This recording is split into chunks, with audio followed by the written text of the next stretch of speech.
So now we're at the point where we're ready to present.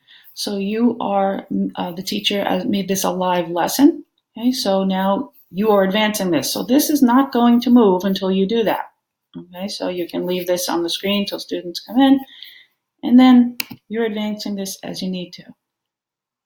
Okay, so would you like to play this video? So now when you add a video, what this does is it's asking you if you want to play it on this device only or on all devices. Because you made this a teacher-led lesson, it realizes that if all the students are playing this video at the same time, unless they have headsets, it's going to be kind of loud and confusing. So it's asking you, even though you put this video in here and you are having this as a a teacher-led activity, would you like to make it so that you're only going to see this video on the smartboard?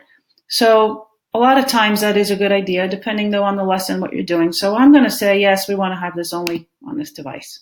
And then at this point, you would play the video up on the smartboard for the students. Or if the students did have headsets and you wanted them to play it at their desk, that's fine. For now, I'm just going to move on.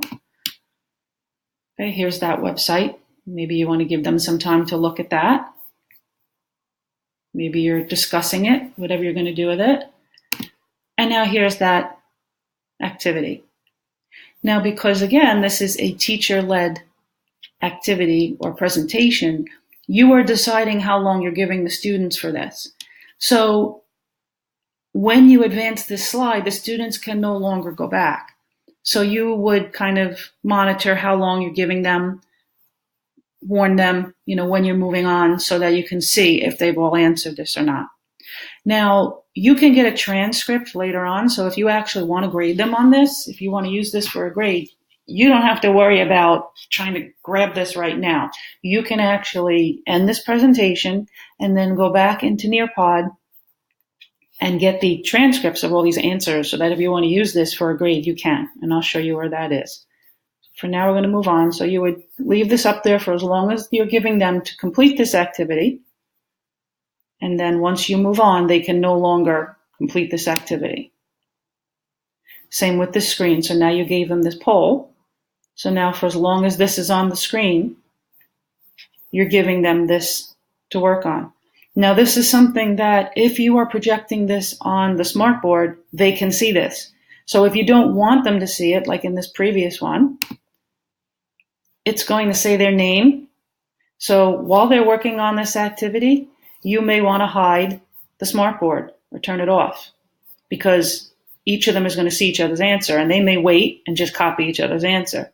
So for something like this, you don't necessarily want to project the answers. Okay, down here you notice it says hide student names. So you can do that so you may not see them. But in this case, I don't think you want them to see any answers at all. Right, so in this case, I would just turn off the screen or block the screen. Here for the poll, this is where it's a good idea to hide student names so that when you're taking a poll or asking their opinion, if they don't want to know who's who up there and by the name, then you can hide the name so that they won't know who is answering which answer. Okay, and this is the end of this presentation, so there's no more slides. So if we click here, it'll take us out. It's asking if we want to leave the session. We do. And that ends our session that you have with the students. If you wanted to have them go through it on their own, at their own pace, so that they could take more time to answer those questions, then you would do student paced. And then at that point, they are progressing each slide.